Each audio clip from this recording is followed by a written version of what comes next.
Hello and welcome to your mom's favorite channel. And today I'll show you how to make some bagels. So me not being from a big city or some fancy place, I've always just seen these donut looking little f***ers and thought to myself, but this is essentially just a savory donut, is it not? And upon further research, I realized no, it's not. The way that you prepare it is completely different, so the texture of it is also completely different. But I guess you could technically say that it is a savory donut. Anyway, I'll probably be saying a few ignorant things about bagels, and some of you might not like it. On a side note though, I got this very cheap stand mixer, and as you can see it's quite wonky and wobbly, and it sounds like a f***ing toy. But you could totally do this by hand. It will take you about 10 minutes or so. So in the last video, I said that maybe with this format I'll tell you guys a few stories. So I think this is a good time to tell you about Nori and how I met Nori and how she became my little girl.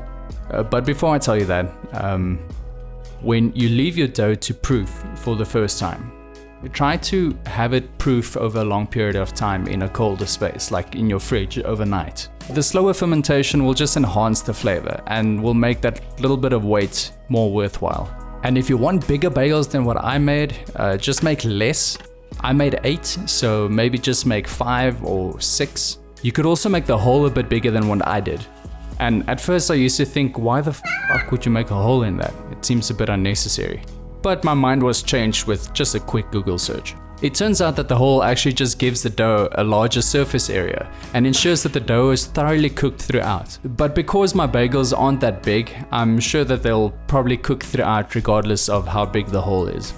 Anyway, back to story time. So I've always liked cats. But for some time now, I've always dreamed about having my own Sphinx. And for those of you who don't know, a Sphinx is quite expensive. So a while ago, I had to go do some work for one of my clients in another town. And when I went to go meet him at his house, I saw that he had a Sphinx. And jokingly, I told him that I was gonna steal his cat.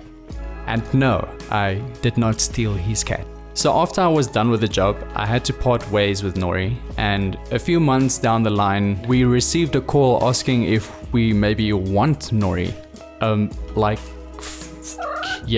Yes, I do. So the next day we got in the car, we drove back to said town and we fetched Nori. And Nori was apparently being a bit of a naughty girl. She was stealing food from the tables, she was peeing on couches, but it seems like she's turned a new page. She's pretty chilled. She's actually a very cool cat. Grumpy every now and then, but she spends most of her days just lounging around, lying in the sun, being lazy, and being cute. Hey Nori, say I'm cute daddy. We also have 2 other cats that we adopted from the SPCA, and at first when meeting Nori they acted quite sketchy, but after about a year they pretty much get along as well as I do with other human beings. Let's just say that we've got the social distancing thing pretty much worked out. So Nori wasn't always called Nori. Her name used to be Athena, as the Greeks would pronounce it, or Athena, the goddess of war. But now she's the goddess of being sweet and cute. I decided on the name Nori because her skin kind of reminds me of a nori sheet. And I like Nori, but I also like miso.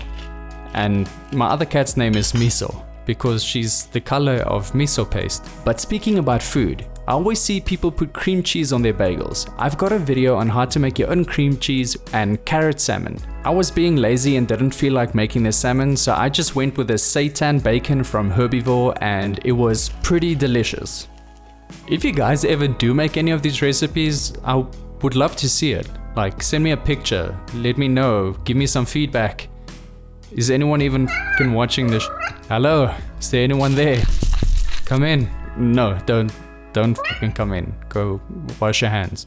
I hope that you actually still do wash your hands and that you are staying at home for the time being until things just mellow out a little bit more. But seeing that you have a lot of time on your hands right now, you might as well just go pick up your phone if you're not watching this on your phone already and go follow my other social media pages.